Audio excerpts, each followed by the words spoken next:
Now in this question, we will see how we are designing the transition function. Actually, we have divided the transition functions into three parts.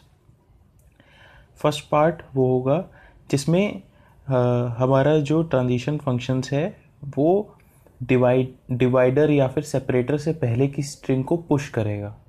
अब ये clear है कि जब वो push कर रहा होगा तो उसकी स्टेट क्यू नॉट होगी. अभी मैं गेसिंग पार्ट को इंक्लूड नहीं कर रहा हूँ इस सेट में, मैं सिर्फ पुश करने की अलग अलग पॉसिबिलिटी देख रहा हूँ.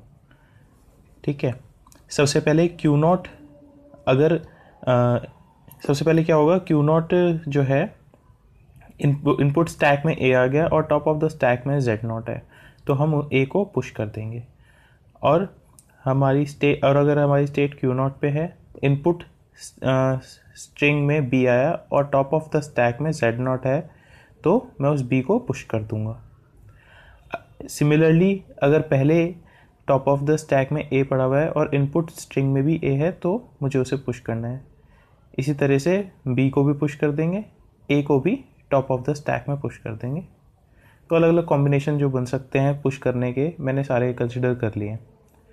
अब विद इन दिस हमारी मशीन के पास चॉइस रहती है कि वो एक्चुअल में इनपुट स्ट्रिंग को रीड करे या फिर विदाउट रीडिंग एनीथिंग वो स्टेट चेंज कर ले. यानी कि विदाउट रीडिंग एनीथिंग का मतलब वो इप्सिलॉन रीड करके स्टेट चेंज कर ले और कहे कि अब हमने स्टेट चेंज कर लिया, अब इसके बाद हमें पॉप करना स्टार्ट करना है. यानी कि क्यू नॉट से अगर मैं क्यू वन पे जा रहा हूँ तो नेक्स्ट ट्रांजिशंस क्यू वन का यूज़ करके ही होंगी.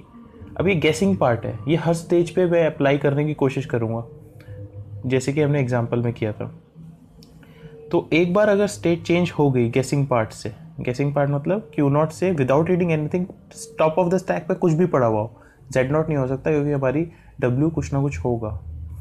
ठीक है, तो टॉप ऑफ द स्टैक पे कुछ भी पड़ा हो उससे मतलब नहीं है. हमें अगर अब मैंने स्टेट चेंज कर लिया तो उसके बाद Q1 से जो भी ट्रांजिशन होगी वो चेक करेगा कि इनपुट स्ट्रिंग में और टॉप ऑफ द स्टैक में अगर सेम पड़ा हुआ है, इनपुट स्ट्रिंग में सिंबल और टॉप ऑफ द स्टैक अगर सेम है तो टॉप ऑफ द स्टैक को रिप्लेस कर दो एप्सिलॉन, या फिर मैं कह सकता हूँ टॉप ऑफ द स्टैक को मैंने पॉप आउट कर लिया.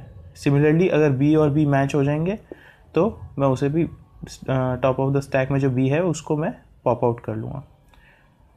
अब जब अगर मेरी स्ट्रिंग भी एम्प्टी हो जाएगी और टॉप ऑफ द स्टैक में सिर्फ जेड नॉट बचा है, इसका मतलब मैं अपनी मशीन को फाइनल स्टेट पे लेके जा सकता हूँ, that is Q F and Z not. अब एक ट्रांजिशन फंक्शन में एक खास बात देखिए, यहाँ पर मैंने इस पर्टिकुलर सिचुएशन में मशीन मतलब मेरा ट्रांजिशन फंक्शन कहाँ पर जाएगा मैंने उसे एज अ सेट दिखाया है.